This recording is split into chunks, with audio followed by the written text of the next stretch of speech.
What's going on, people? We are Tottenham TV, back here for another Good Morning Tottenham, and unfortunately it's time to put that Man City game in our memories and focus on the next game. It's Burnley away tomorrow night, 7:30 kickoff at Turf Moor, which is going to be a very, very difficult game. It's going to prove a lot of different tests that the Man City game proved for us. It's going to be a very, very different game. They're literally the polar opposite team to Manchester City, aren't they? Yeah. Completely. But look, let's get into the match preview. Just before we do, we've already had word that Ollie Skip is definitely missing the game tomorrow. Antonio Conte is pushing, apparently, the medical staff to get him ready as soon as possible.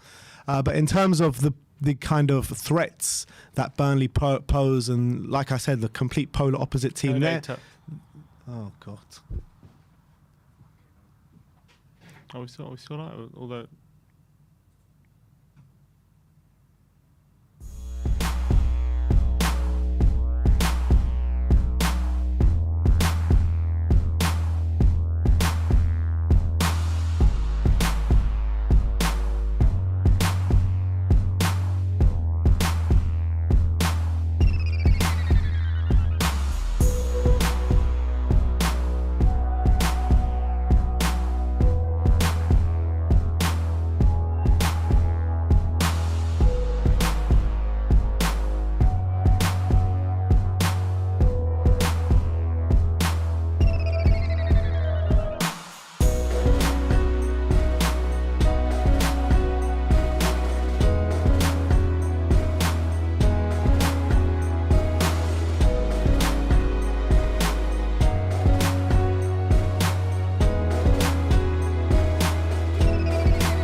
All right, sorry about that, guys, but let's get into the match preview. Like I said, Burnley away, 7:30 kickoff tomorrow night. It's going to pose a lot of different threats that the Man City game posed for us. It's going to be an extremely difficult game. And when you look at Burnley, they're a team that usually around this time of the year, they get to grips with things, and it seems to be doing it again, Sean Dyche. Yeah, and Sean Dyche knows how to handle a relegation scrap, and they've got all those games in hand. He won't be looking at those games in hand with any fear, Sean Dyche. He knows that he's done it so often when they need a big result, even against a big team, even against teams in the top half. He can pull, especially at home, he can pull them out the bag. He's done it time and time again. And at the moment, I think they're one loss in the last 5. Okay, they've only won 2 games this season. But with Weghorst coming in January, with the likes of Cornet coming back from injury, they've got also Dwight McNeil. Aaron Lennon's actually playing quite well for them at the moment. So they have players who who especially on the counter-attack, will be able to hurt the opposition, and especially with Weghorst now in the centre. They got real quality now up front. Proper focal point as well. Yeah, like if they're to swing crosses in, lump the ball up, he can hold it up. He's got a little bit of more technical ability than someone like Chris Wood had, and his finishing is top-notch, and he proved that in the Bundesliga.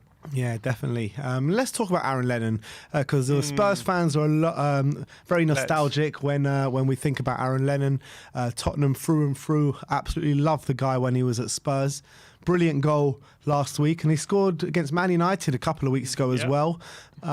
He's playing really well at the moment. And what kind of threats is he still posing the same threats as when he was at us?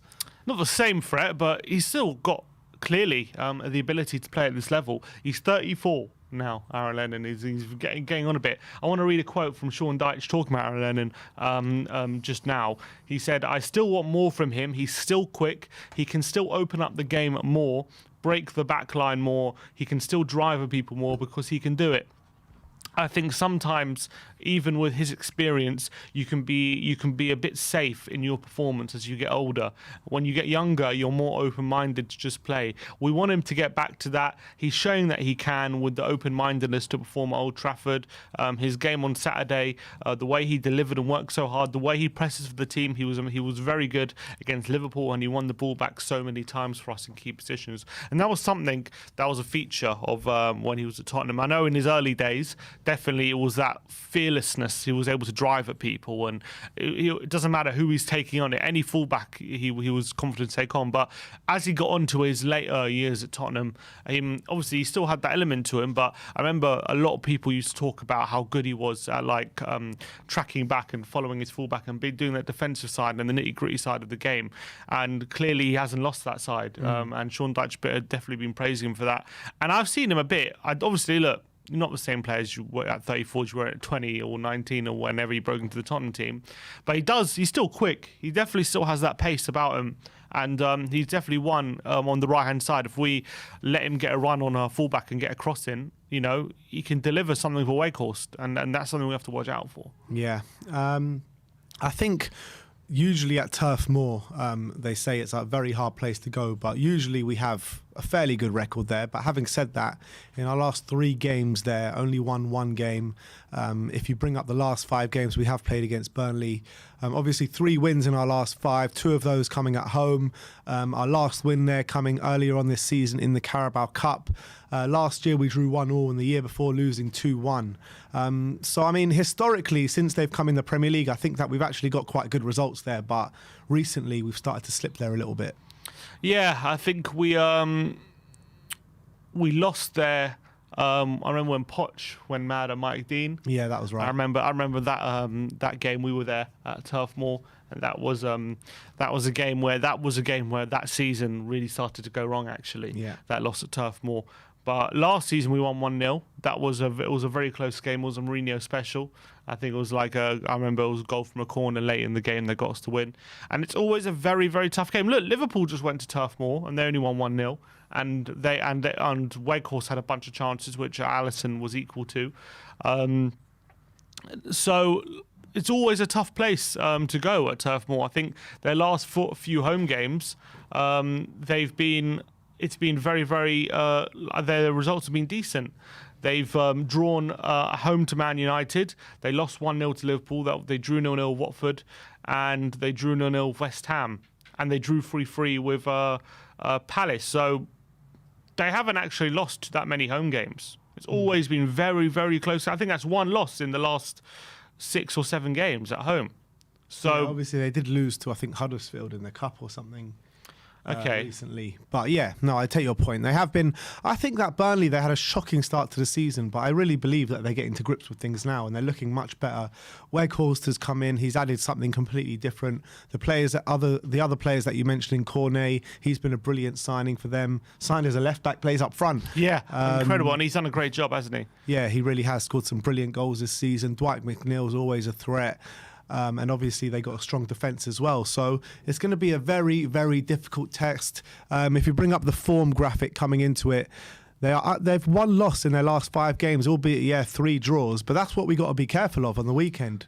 We got to score as soon as possible, and then that will draw Burnley out a little bit, and then we can probably find some more joy there. Yeah, so look, at home, they've only lost three of 10 games. And 2 of them were 1-0 at home to Arsenal and 1-0 at home to Liverpool. So it's like they're really tough nut to crack, even though they don't win many games. They don't lose either. So it's going to be very, very difficult, especially the way they play. They're very, very compact, very aggressive. And actually as well, when you do try and play out from the back, they're actually quite good at pressing. Quite high. They do tend to like to do that before settling back in their shape. So it's going to be very difficult for us to break them down and get them play through them. And you're absolutely right. We have to make sure we're hitting them as early as possible, because if we allow them to get settled, if we don't, because we have to make them open up a bit. If we allow them to get compact and get settled in the game and make things really difficult for us, then it could be a long evening. And especially set pieces, that's been our kryptonite recently, especially for the lot not against Southampton, but I know we were struggling with set pieces before the turn of the year badly. So if we allow them too many set pieces with the likes of McNeil and Cornet whipping them in, with the likes of Weghorst and their centre backs up there in the box, it's going to be very difficult for us, really difficult. So we have to make sure we're dominating possession. We have to make sure we're controlling the game, and when we get into the final third, we have to make sure we're doing the right things. We have to make sure we've got the quality there. Yeah, and people have made a lot about Spurs' away form this season, but it has taken a turn for the better recently. In our last 4 away games, we've won 3 of them and lost 1 of them, which was to Chelsea. So obviously we went to Man City on the weekend, we won. We went to Leicester and won, and we went to Watford and won as well. So actually, our away form is better than our home form at the moment. Yeah, considering we've lost 2 home games in a row. So you got to say that. But yeah, we've definitely improved away from home. And considering if you include the City game, 6 of our next 7 games are away from home, which is a pretty crazy run of games. So that's going to have to improve, and we're going to have to start picking up serious points away from home if we're going to keep pace with the rest of the chasing pack in the top 4 race.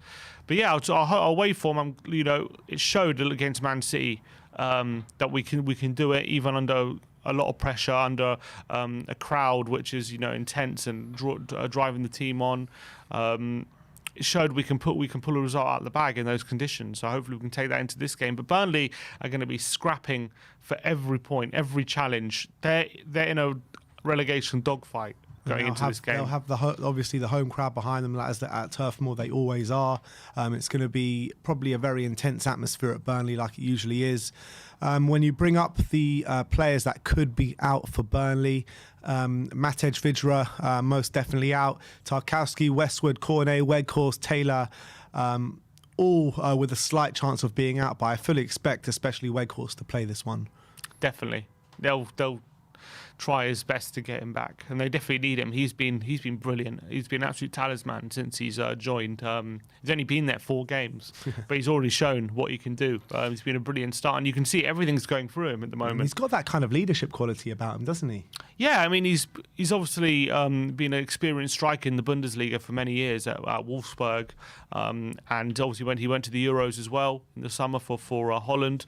And he was a regular goal scorer for Wolfsburg. So he's coming into a side who desperately need goals, who aren't used to having a goal scorer score as many goals as he does, especially in a top league.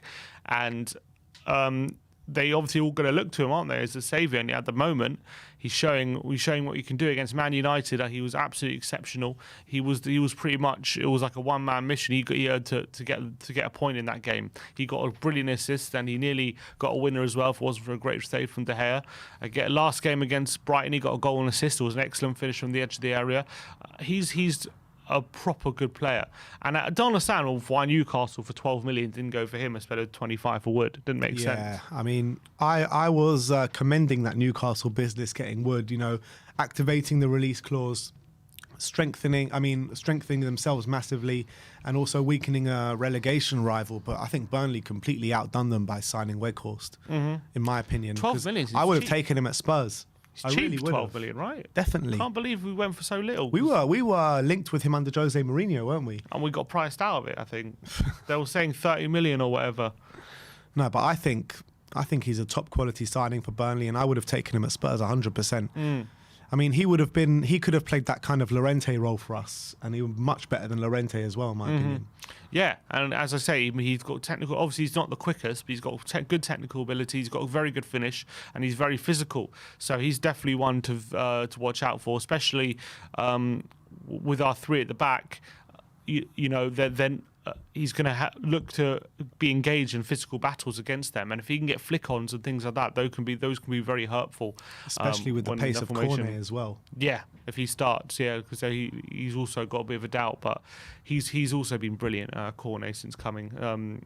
Playing up front, his finishing has been out of this world for some of the games. He's scoring loads of goals from outside the box and stuff, and that's something he never really did at Lyon. He was more of a left winger or left back, and he's come in, and maybe Sean Dyche has found something different in him because he's unlocked something different in his game. Yeah, definitely. And if you bring up that one to watch graphic, obviously it's the two players that we've just been speaking about in Weghorst and Cornet.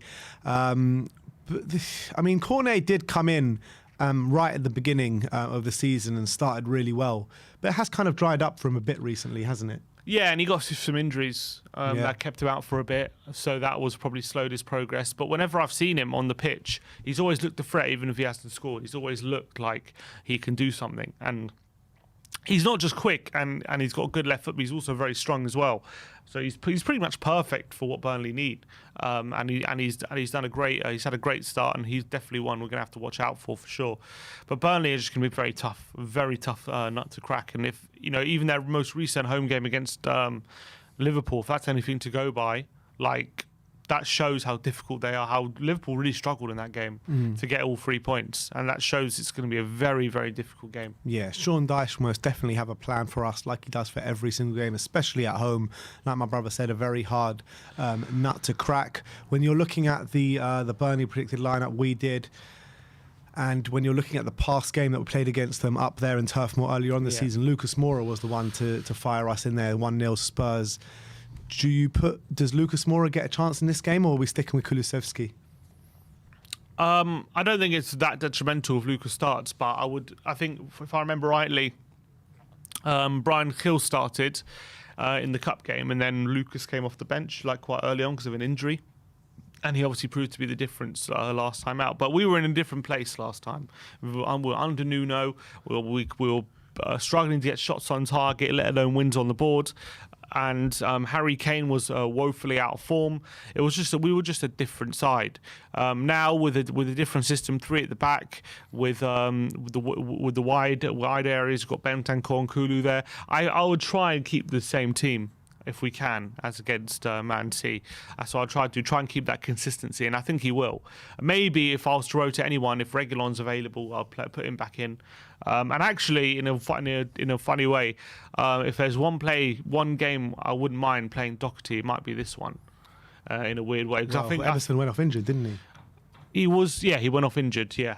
He didn't go down the tunnel, so I don't know how bad it was. But in this kind of game, I'm actually not too worried that much about Doherty getting roasted down the line, because I think if we have the majority of the possession, someone like Doherty might be all right. And actually, as well, having Doherty in there might be a bit more of an aerial presence as well for set pieces rather than Emerson.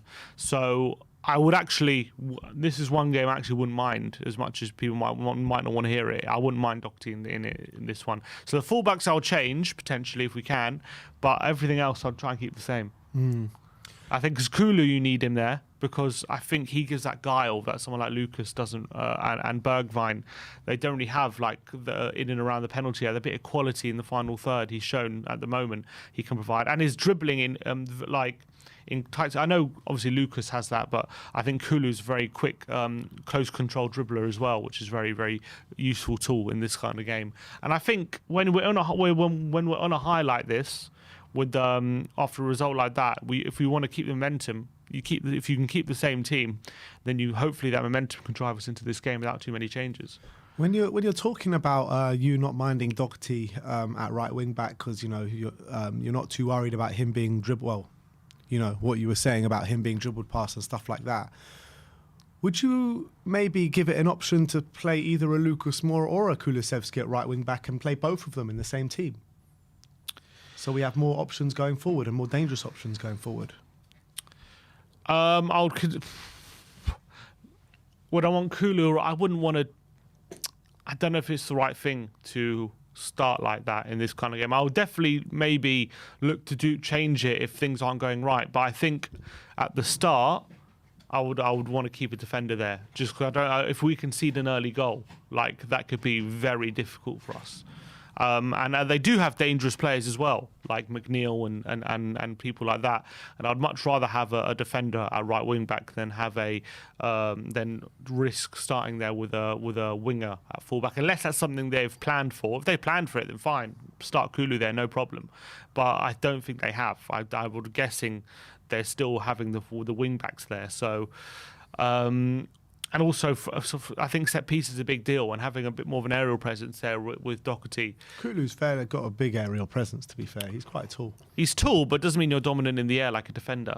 Like, I mean, look, I could be proved wrong, but I haven't seen him win many headers yet. And Lucas wins a lot of headers. True, Lucas does win a lot of headers. He does win a lot of headers, but I would still start defender there for the start. That's what I would do. But if it's something that Conte thinks if we can play a winger there and get away with it from a defensive point of view, then definitely, I think it definitely helps. All right, so what's your score prediction then? I've gone for 2-1 Spurs. 2-1 Spurs. Who's going to get our goals? I reckon Kane will get one, and I'm going for one of the wing backs. I'm going to go for Doherty. Bit outside the box, probably the most outside the box you could have gone. Why not? Yeah, I'm going to go for 1-0 to Spurs. I think it's going to be really tight, won by the odd goal. I do think, though, if we score early in this game, if we can get a goal in the first 20 minutes and go 1-0 up, I do think we can probably take them to the sword and go 2 or 3. The thing is with Burnley is they're the type of team where even if you score early, they know, like, they're not going to open up immediately. It might take them a bit of time to open up. So it won't be like, oh, we hit them with 1 and then it's like 2-3. It'll probably be like hitting them with 1 and then still it'll be the same pattern. And then maybe like last 20 minutes or so, then you'll see them open up a bit and try and go for it. And that's maybe where we can get our joy. I'm going to go with Jack Snare here, though. I'm going to go 1-0 and Kuti Romero header. Because he's come close in the last couple of games. A few offside, one offside goal. I think he hit the bar, didn't he? Or just went just over. So he's come close in the last couple of games. So I'm going 1-0 Kuti Romero. I was saying last night on the podcast 1-0 Kane, but I'm changing it to Kuti. We're going to need his shithousery in this game definitely. for sure. We're going to need him to ruffle a few feathers, and hopefully he's very proactive against Weghorst and make sure he doesn't get the joy he's been getting in the other games he's had. Definitely.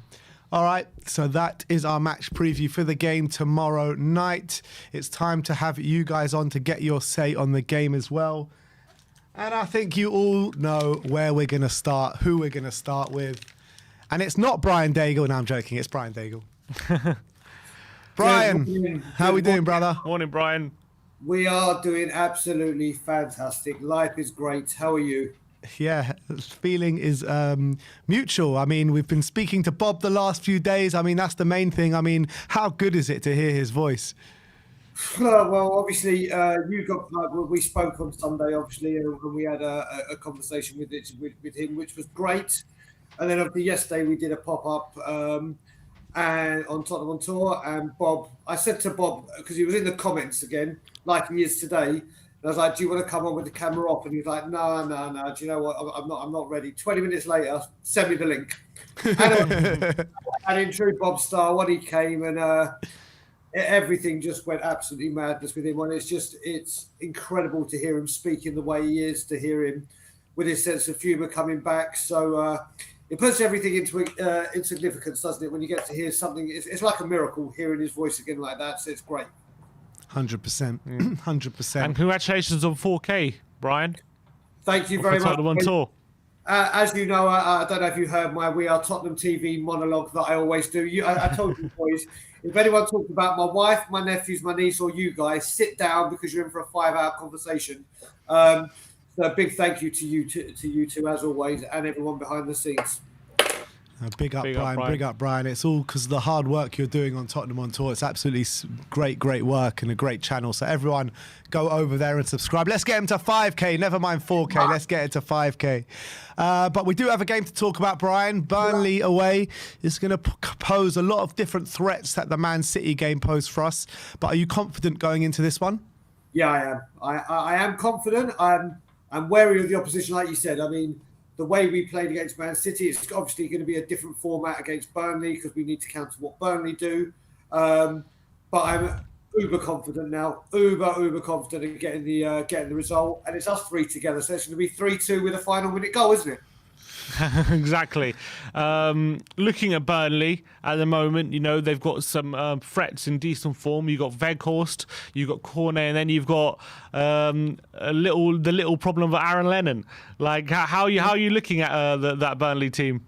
Do you know what? It's for me, it's always been a problematic place for us. I even remember when we first got into the Champions League after the Crouch goal, we went there and lost, I think, 2-1 or 3-2. It was 4-2. 4-2. There we go. It just seems to be one of those grounds that is problematic. It's not. I've not actually been to Turf Moor, but it doesn't look like the most beautiful stadium to play football at. I'll say that again. Trust me, Brian. You're very lucky not to have gone there.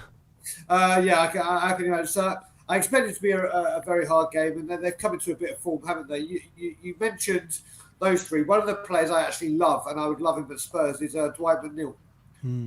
I think he's a great player. I mean, I don't know if he's actually injured or anything, but he's another one I would add to the list of men to watch. But I think we're just going to have too much for them.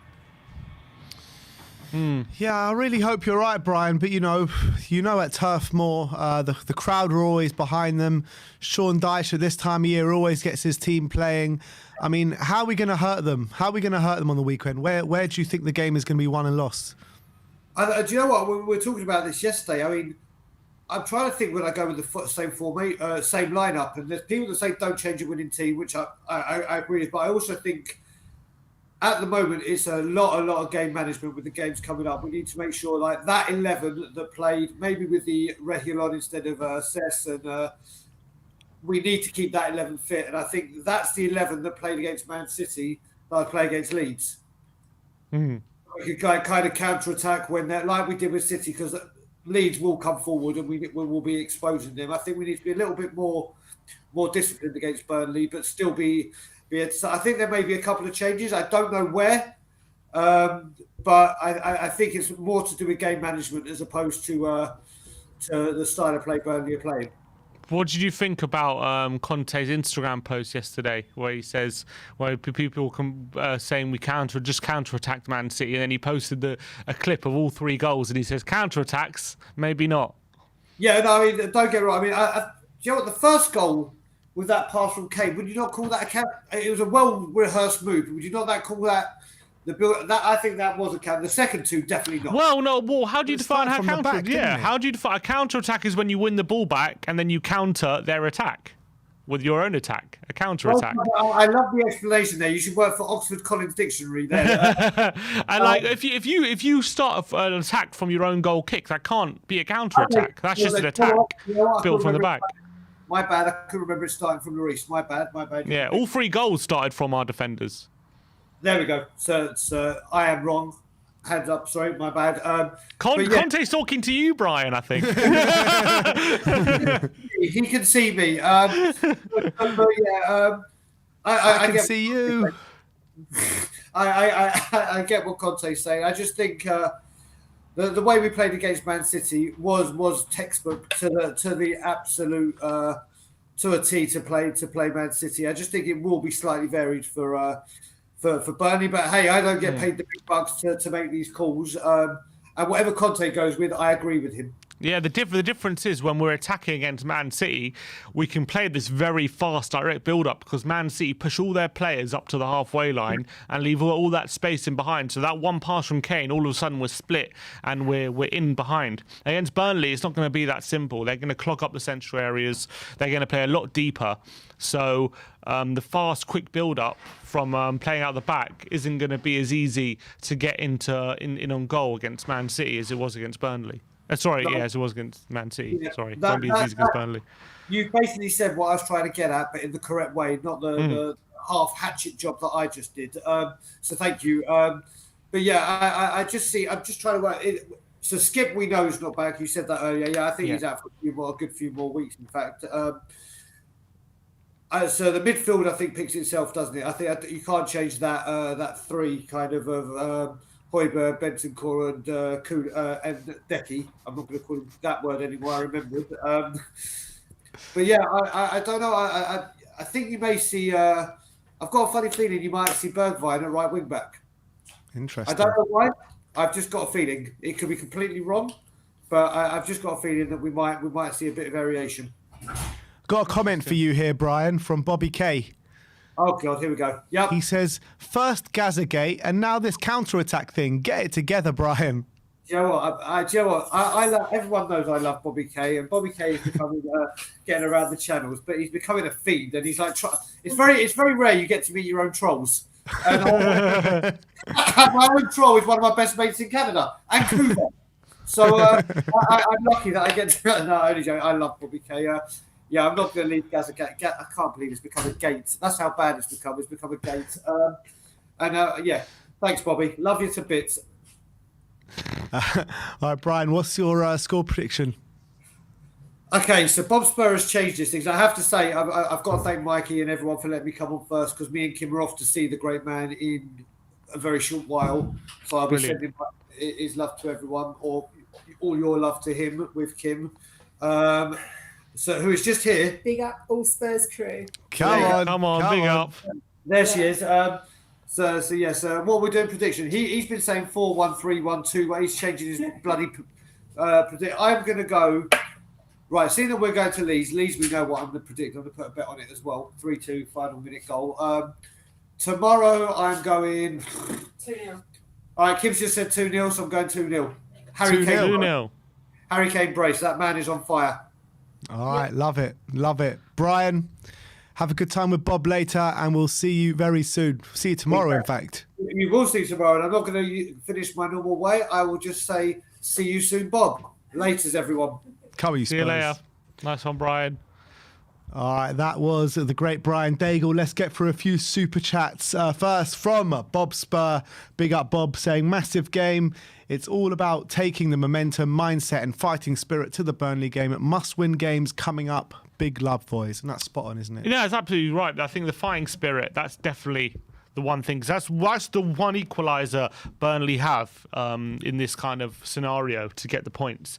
That real aggression, that battling mentality that we know they have when they're in the relegation battle. And they're going to have that because they need it when they're fighting for points in the relegation zone at the moment. So we need to be able to match that intensity and aggression. That's why I think we need both Højbjerg and Bentancur in there. We need those people getting in the Burnley players' faces and counteracting their aggression. I think Winks might be a bit too easy to be bullied in this kind of scenario. That's why we need Højbjerg and Bentancur in there. But yeah, he's absolutely right. And we need to because if we lose this game or even draw, the momentum we got from the City game dissipates. Yeah, exactly. And Scorpion Fan for Life is saying Kulu was fantastic against City with his defending, quick counters and crosses. But do you think Lucas's agility and dribble is better versus a Burnley deep line? See, I think Kulu might be better against a deep line than Lucas. I think Lucas does have good dribbling ability in tight spaces, but I really think for him to be effective in the final third, he does need a bit of space. So I would say that Kulu at the moment, from what I've seen, looks a bit have a bit more guile about him in the final third. So I want to give him a go in this one and see how he does. Next one is from Kai Hines. Doesn't have any comment with it, but just a super chat. So thank you very much, and thank you for supporting the channel. And let's bring on our next guest, Mikey. Hey guys. How you doing? You all right? I'm good. I can see you now, which is better than last time. I'm all good. I was very worried that I might not be able to come on because I've got a uni lecture at 1, but thankfully I was early enough that I was able to come on. So yeah, how have you guys been? Yeah, all good, mate. All good. I'm still my throat is still hurting a bit from the Man City game. Struggling to talk still a little bit, but much better than yesterday, that's for sure. So, how are you feeling coming into the game tomorrow night? Thing is, I've noticed. Obviously, people will have noticed this as well. Against low block sides, there's been a bit of an absence of creativity, and you don't get much more low block than Burnley, do you? So I'm a little bit worried about that because against Man City, we didn't rely on having possession trying to break an opponent down. Man City have a game plan, they stick to it, and they never deviate from it. No matter if they're losing 4-0 or 5-0, Pep doesn't change his tactics. Or well, he does, but he never alters them enough for there to be a sizable impact.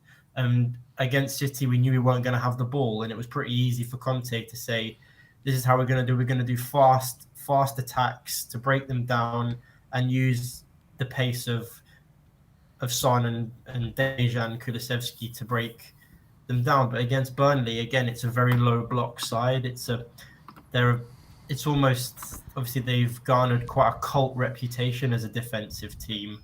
So there's enough of a way we're going to have to find a way to break them down. And I'm slightly worried that we won't be able to, such as when it took a 97th minute winner from Davinson Sanchez against Watford, for example. Yeah, but are you hoping maybe with the new boys involved now, Bentancur and Kulu in the team, maybe we have a bit more quality on the pitch to help break down teams like Burnley, or do you think we're still gonna have the same problems? I'm not sure because our recent form isn't anything to go by. 3 losses on the bounce and then a spectacular win at the Etihad is a very mixed fortune to be judging a game like this on. I'm not sure if Conte, since we played our last low block side, in early January, obviously we played Chelsea 3 times in a month and we played cup action, and in most of our recent games we've sat off and been useless against Wolves and against Chelsea, and in Southampton we just let it slip. But I can't really judge whether or not we'll be able to break Burnley down because it's been a while since we played one of the last low block sides. But I think there's one very clear message that Conte will be trying to push on his players, and that will be take the lead fast, or at least come out the blocks raring, because we often in games this season have taken 15-20 minutes to come into the action, and by the 20th minute we were 2-0 down against Wolves. That was a very slow start. And it shows when you start fast and you get a goal in the 4th or 5th minute, like we did at Man City, it can propel us onto bigger and better things. So I think Conte will be looking at that dressing room and going, you know what you need to do? You need to take the game to Burnley as fast as possible. Don't let them get a foothold. Don't let them start, pushing long balls up to Cornet and Weghorst and and Ashley Barnes, for example. We have to take a foothold and try and break them down as quickly as possible. Because once you take the lead against Burnley, taking the lead against Burnley is enough of a task in itself, but they never look likely to score again once you've taken the lead. So it's about getting that early goal for me. Another player who could pose a threat for Burnley is the old Spurs boy, Aaron Lennon. I mean, how do you assess his performances recently, and how much of a threat can he be to us? I'm not going to lie, I don't follow Burnley a lot. I can't testify whether Aaron Lennon's played good, bad or ugly. So I'm thinking I can't really answer that. But from his Spurs days, I know he was electrifying. So I'm pleased I am obviously pleased whenever a player like Aaron Lennon or Jermaine Defoe, when they play against Spurs, it's always good to see them again still playing well. But I can't testify whether Aaron Lennon will be a threat or not. I'm sorry. Fair enough. Fair enough. What's your score prediction then? My score prediction will be. I'm not sure because this game can really go either way.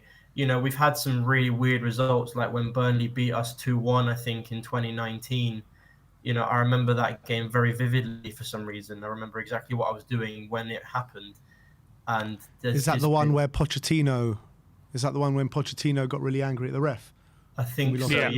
Yeah, I think so. But I also remember Son scoring his Puskás winning 5-0 against them. But that's always been at home. We always seem to do really well against Burnley at home. Like I remember even when we were on a run of defeats a couple of seasons ago under Pochettino, Burnley came to us and we smashed them 4-5-0. So at home I'd be way more confident, but obviously we still got the home game to play in March. But away, at Turf Moor, I'm not sure because as you guys have said, it's a tough place for us to visit. But I'm gonna remain optimistic. I think the energy from the Man City game should hopefully carry them forward more than the energy from the Leicester game did. So I'm gonna say I don't think it's gonna be high scoring. I'm gonna say either 1-0 or 2-1 with Which Kane. one? Kane Don't sit getting. on the fence here, Mike. You give us a score prediction. I'll go 2-1. I'll be a bit more All right. optimistic. I'll go 2-1 and That's I'll what we go like to hear. Kane. I'll go Kane 1 and I don't know, maybe a Højbjerg long distance one on after they clear a corner or something. I don't know. That's what Love I'll that. say. Love that. Yeah. Højbjerg. Everyone's going for someone outside the box today. Sim's gone for Doherty. I've gone for Romero, and you've gone for Højbjerg. It's very interesting. All right. Well, you guys have a good one. I've got to go prepare for my lecture, but I'll be on the review on Thursday, and yeah, I'll see you guys then. Look forward to it, Mikey. Big up, Mikey. Good to chat to you, mate, and have a good day. You too. Bye. See ya. Come on, you Spurs. So that was Mikey. Next up is Aravind. Big up, Aravind. How Come are we on. doing, Aravind? The chicken's coming What? home to roost. Aravind, What did you've still got what that did big I smile. tell you guys? What did I tell you guys before the Manchester City match that we'll win it? You And did. were You spot called on. You were spot on. You told us we were going to beat Man City, but if we want any chance at top four, surely we got to go to Burnley and win tomorrow night. Are we going to win tomorrow night? Yeah. That's that for sure. That's that for sure. The momentum shift will be there. 100%. I agree with that. The as I keep on saying, this team, yes, we had some few losses, but there's one thing which, if you've seen in our away matches, is that I don't know, for some reason we keep on plugging this late winners. We have a bit. I don't know if it's recent times in away games and I think so under Antonio Conte in away games were unbeaten because 1-1 against Southampton, 1-0 against Watford, 3-2 against Leicester, and 3-2 against Manchester City. So it's an opposite of what we're doing for the past few seasons. So it's a different Spurs. It's going to be a cagey match for sure. It's Burnley because they'll block. I think so. It's going to be a same repeat of how we played against Watford, where they were in the low blocks trying to like break us from the counter. But we had a lot of possession. So this game we're going to have a lot of attempts for sure. So we need to score the goals. That's the game plan. And in terms of like how going to this game, you looking at any changes from the Man City performance, considering we got of another tough game away from home at Leeds at the weekend. Are you just thinking don't change a winning team, or do you think some changes are needed in this game? Look, in this game, if you're going to win this game, there needs to be some kind of creativity. And what I saw against Kulusevski, he was trying to like create a lot of chances, that floating ball, that delivery to Kane. So we need, and Bentancur, I think so Bentancur in this game will be really crucial because we need someone who can create in this game, because if someone is going to sit at the back and trying to counter over that, it's a opposite of what we played against Manchester City, where high line, open. Now we're not going to get that much spaces. So Emerson Royal needs to step up this game. Reguilon and Sessegnon needs to step up this game. And our midfielders, someone needs to be creating chances because they're going to play. Burnley is every time like a tough team to break down. Like if you see like they have that few KG matches where they concede goals, 3 or 2 goals. But every time like they're a decent team when they're drilled by Sean Dyche, where they try to get a result by somehow like a draw or anything, because that's the game plan, because they're not like a amazing quality team, but they follow the system. So if we're going to break Burnley, we need to create the chances and convert the chances. But Harry Kane in this moment, man, he's in top form, and I think so that's good for us, because if both these players are tuned in, it can be a huge result for next games. And if Kane being in this kind of form, is that what made you so confident going into the City game? Yeah, that's true. Look, if we go ahead and beat Burnley, Leeds, and Everton, that's going to give huge pressure for Manchester United in that game, because if that game comes, if we win these 3 games, they need to win it, and we can play with much more less pressure. But if we go ahead and we're going to get these draws and losses, then we go in that game with we are going to play with more pressure. Anyway, that match we still need to win that, but Man United need to win. They need to win that match. Whereas if we can win these 3 games, that gets a upper hand for us. So these 3 games are very crucial. It's winnable games, guys. It's winnable. Leeds United are horrible. Everton are horrible, and Burnley. As much as we can appreciate them, they only have 2 wins in the Premier League. So these are all bottom-sided teams. We need and our record against bottom teams have been really good. Norwich, Brentford. So I'm a bit confident that we can go with a run until we play against Manchester United. So if we can get these 3 victories, it's going to be really crucial for us. Yeah, we've been talking about the kind of different threats that Burnley can pose as opposed to like Man City. Would you stick with the same lineup that we played against Man City? And if not, what kind of changes would you make? The set pieces are going to be a important thing to take care, and Wout Weghorst, we need to winning headers is something which we need to take care. So the defensive line, I won't change anything. I'll keep remain with that. I can't see any changes because our bench, Bergwijn can, if we can get 2 goals, then I may feel like bringing Bergwijn later, but we need to stick with this formation. It's motivated. It looks more complete. This lineup looks more complete for me.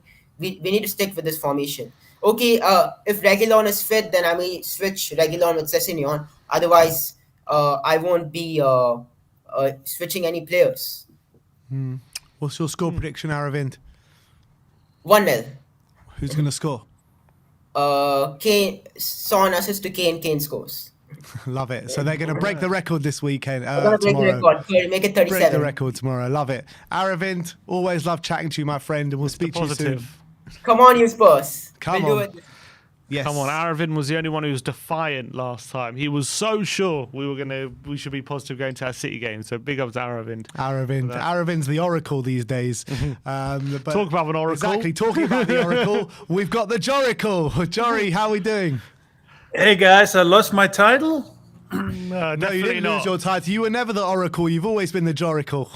Yeah, all right then. I'm doing great, guys.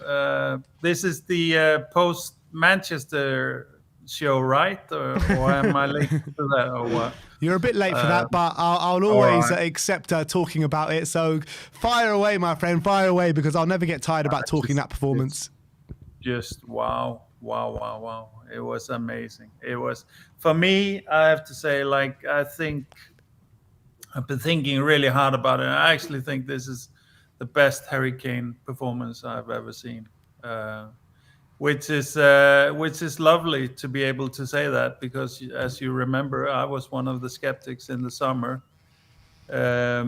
However, you know, I was fearing that we would never see Harry Kane like that again. But however, I would say that kind of changed as soon as Conte came on the scene. You know, then we're talking about, you know, Kane is getting his ambition matched. You know, and to be honest, if this continues, you know, it's gonna be crazy where the ceiling, Kane is still on a rise. I think we're gonna see even more out of him now. I think, and in terms of this game now that's coming up, Burnley. This is of course a classic game where where they're not up for it, the guys, and they lose their concentration and all that. But I think everybody's very aware of that now. I think everybody is definitely high on the energy of the Manchester game still. So I think we should be going into Burnley in good shape and like with all our 100% focused. I think so. Actually, I'm kind of hoping and believing that we might be seeing us go on a run now, like when Conte came in, you know, because really, of course, there was two major problems that we dealt with these 3 losses, which was our captain in the defense and our our solid midfielders were missing, you know. So that's of course going to open us up for sure, and definitely did, you know. And we came up against some really hot, you know, managers, you know, some managers that are doing really good work, you know, especially Southampton. I felt like was really tactically amazing what they did there, you know. So and you know, even as much praise as Sean Dice deserves and all of that, it's maybe not quite as adventurous and quite as elaborate as we would see from Southampton and so on, you know. So I think Go on. yeah, it's still gonna be Burnley like we know them, you know. So But you know, coming up against Burnley at Turf Moor, it's obviously a very different game to playing Man City away, isn't it? It's a completely different set of problems you have to deal with, and does that mean a different formation or a different team, or do we change anything up that way, or do you think, you know, stick with the same team and hopefully they can solve the problems that Burnley pose? I kind of think we're gonna stick to the same team. I think Reggie might come in if he's clear of the COVID now. But I think otherwise we're probably going to stick with it. I at least hope very much that we're going to stick with Kulusevski. As you know, I love Lucas, but I think exactly for a low block, both Kulusevski and Bentancur are very intelligent football-wise, but if anything, Kulusevski's got the higher IQ of the two, I think. And what we saw in the Manchester game, this is the potential that everybody's always been talking about. And I'm gonna go on a couple of tangents here, so bear with me. Go for it. In terms of investment, okay, we're gonna be paying 35 for him in the summer with the obligation to buy. Kulusevski, if he goes 80% of the way of what his potential has always been touted to be, and I would say what we saw in the Man City game is probably 90% of that way, or 85 or whatever. You're going to take a 35 million investment and make it into a 70 million investment. Like that's the kind of price tag he's going to command in a couple of years, after a couple of years of Conte, you know.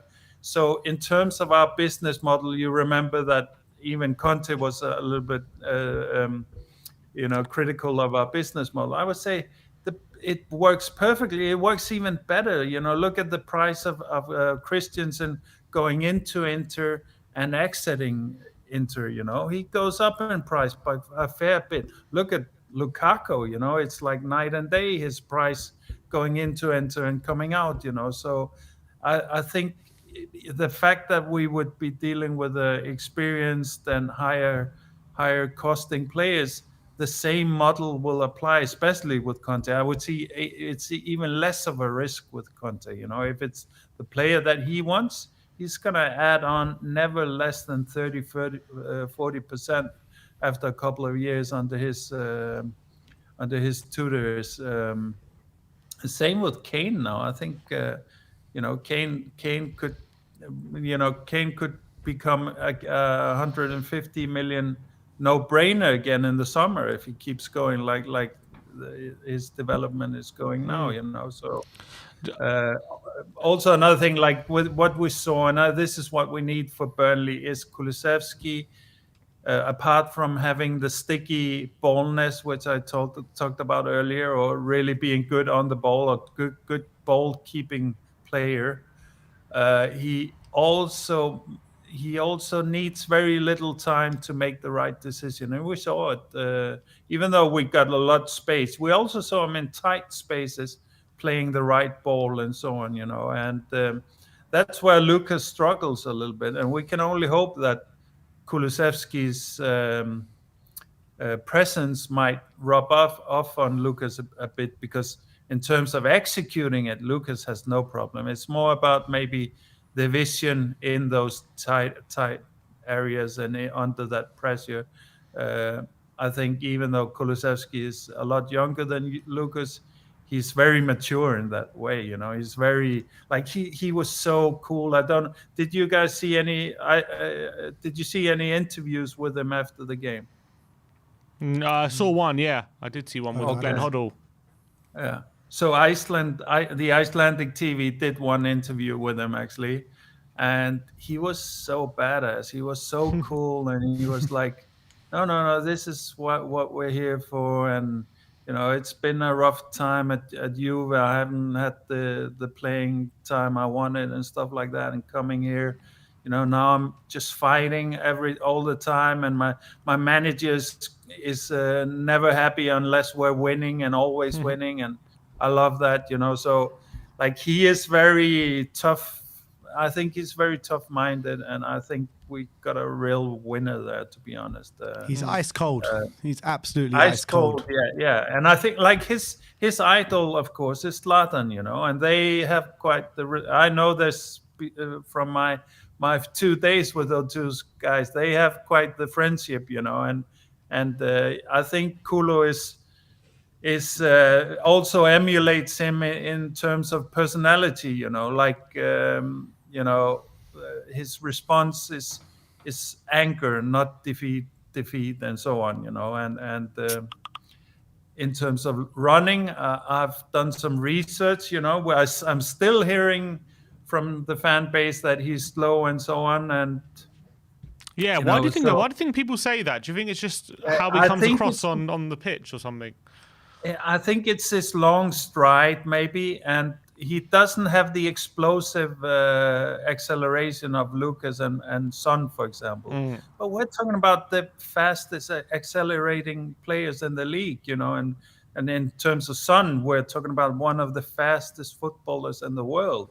So it's quite a crazy comparison to have, you know. But I've done a little bit of research, so you know. We can all agree that Lucas is pretty fast, right? Mm-hmm. We can agree. So yeah, so his top speed, what I could find, is 33.9, so almost 33 kilometers an hour is his top speed. Sonny is slightly better. He's half a kilometer faster at 34.4. Kulusevski top speed is 32.9. So there's really just 1 kilometer in it, you know. And in terms of, if you're doing the 100-yard dash or something, it matters. But in terms of football, this is very fast, by the way, and it's a slight difference, you know. But he needs more time to get going for certain. But I also think maybe it's also a part of his dribbling. His move when he's dribbling, it's actually quite fluid and not so fast, not these quick fast movements that we're used to seeing with Lucas and Son and so on.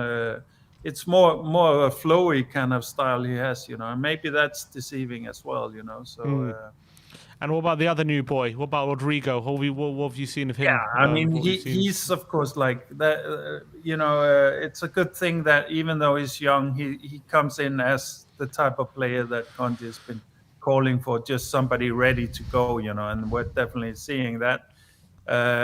He is also a cool customer. Now we're starting to get the numbers in terms of this. We have Kuti, we have Bentancur, we have Kulusevski. We of course always have had Kane and Son, you know, and Bergwijn is becoming more of a cool customer as well, you know, and hopefully this will become a little bit the kind of temperament in the squad more, you know, and it will rub off on the other players. We saw it with Ben Davies, even with Winks and stuff, you know. They can take some it does rub off a little bit, but how long it holds, I don't know about that. But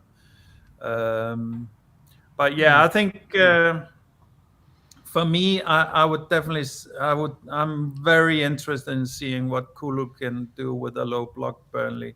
I think he's exactly the man to give Kane. I think Kulu is going to give Kane a lot of service, to be honest. You know, and you also saw his crossing. His crossing was perfect in that game, you know. So, yeah. So yeah, I think. yeah. Jory, score prediction. All right. So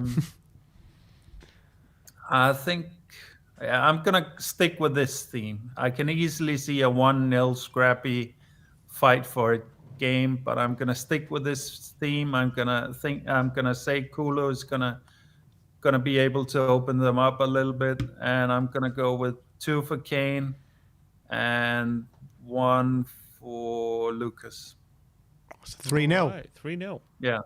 Wow. Confident, Jory. Confident. That's what we like to hear. Yeah, well, usually that's the predictions that never work out. But Yeah, let's it's hope very this true. one does. Probably, I'd prefer you to say we're going to lose 1-0. That means we're Exactly, going to win. yeah. Yeah. But anyway, Jory, go on. But the feeling is good, guys. So let's hope the feeling doesn't deceive this time. Yeah. Definitely. Jory, always a pleasure to speak to you, my friend, and we'll speak to you in a bit. Come on, you Spurs. Come on. Nice one, Jory. Big up, Jory. Let's move on to Luke. Luke, how we doing, mate? Hello, how are you? Yeah, good, thanks. How are you? Yeah, not too bad. I'll start off by saying I'm actually at work at the minute. Yeah, I was just about to say, are you about to put on a presentation for us? Yeah, no. If a customer comes in, I'll have to shoot. I'll be quite annoyed because I haven't had a single customer for about an hour. So, Are you working in a vape shop? yeah, that's my I job. can tell. I can see the Heisenberg at the top right-hand corner. Yeah, we got all sorts here. Interesting. Brilliant. You might have a new customer over here. No, I think the Burnley game's obviously going to be just a completely different game, isn't it? Really. Yeah. If anything, I think this one is more of a judge of character because it's going to be very gritty. Like City gave us so much space. I don't think they really. Well, I think they underestimated us, really. I think they saw that Son wasn't in the best of form. Kane hasn't been in the best of form. Kulu looks like he's running through treacle half the time. So I think they just thought we don't have to worry too much, which did cost them. Whereas Burnley's going to be tight. We're not going to have the counter-attack space. And that tends to be the games we struggle more in. When we got to break teams down. It's true, but we haven't had the likes of Bentancur and Kulu and Romero on the same team potentially against that these is kind true. of opposition. And with Dyer and Romero as well, back in the same side, maybe people underestimate how big that is when it comes to playing out the back and building up play. Kulu's going to be huge because he's not really a winger, is he? He's more of a wide playmaker, really. And he seems, I don't want to get carried away, but he seems to have that kind of Kane sort of ability where he's not exactly very quick, but he has a lot of intelligence and he kind of puts himself, he has a head start on people because he just knows kind of where he should be, which I quite like the look of. But Romero, loads of people are just drumming up how good he's been defensively, which is fair enough. But I think he has a huge impact on us going forward as well. Definitely. Which not many people are commenting on. But there was countless times in that City game where if any other defender is on the ball, they're playing the simple pass to the left, simple pass to the right, holding on for too long, passing it to a wing back who's under pressure, back to the keeper. But he wasn't going for that. He was taking the risks. He was bypassing a few players. And then straight away, it was kind of into a one-touch passing sort of move. 3 passes later, we're in a dangerous area. And it was all, to me anyway, because he was just willing to take the risks at the back, which we haven't had for a while. And it's not just that, is it? He's not just willing to take the risk, but he has the quality to pull it off as well, doesn't he? But I think because there's been so many defensive errors over the last kind of 2.5 seasons, it's almost like our defenders are scared, I think, recently, just to take the risk because they know it's going to be all over social media for the next week, how they're useless, how they need to go. But I think he's a bit of a breath of fresh air, really. He's happy to put his laces through it and just take a risk. Yeah, definitely. You talk about the different pose threats that Burnley could pose, and talking about the tight spaces when they're not going to leave anywhere near as much space as Man City left for us. No. Would you start with the same team that played against Man City, or what changes would you make? You'd put Reggie in if he's fit, just because he is a bit more of a threat. I thought Cesc did well, to be fair, though. Considering how little game time he has, he was solid. He didn't offer a huge amount going forward, but he didn't look like a rabbit in the headlights with it. Yeah, I feel relatively it'll be a bit comfortable. harsh taking Sessegnon out for this game. Yeah. Oh, I got a customer. Well, thanks anyway. Oh. Nice one, Luke. Quick score prediction. 2-1. 2-1. Big up. Go on, Luke. Go on, Luke.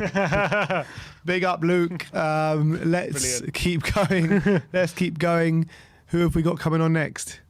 Oh, no one. Oh, I believe that we've got a new member called We Want Trophies TV. You can't be a Tottenham fan. Can you? Love it. Well, Spurs fans want trophies. Yeah, Getting true. trophies is a completely different story. We want Trophies TV. Love that. Take a look at that. But I think that is it from us today in terms of the match preview stream. We'll be back very soon with Antonio's press conference, which is due in about an hour, I believe. No, 1 o'clock. 1 o'clock. He's due in about 20 minutes. And then we'll be doing the predicted lineup as well. So some more action-packed days at We Are Tottenham TV coming your way. Tomorrow, unfortunately, there is no We Are Tottenham representative in the stadium, but you've got a triple header on the watch-along. Me, Sim and Brian Daigle, who's going to be sitting right here. So it's going to be full of action tomorrow night. So tune in. Obviously, the pre-match pump-up will start at 6 o'clock, which will bring us in to the watch-along at around 7:15, and then obviously it's the post-match fan show as well. So tune in for that. We'll see you all very soon. Like, subscribe and comment, and as always, come on you Spurs.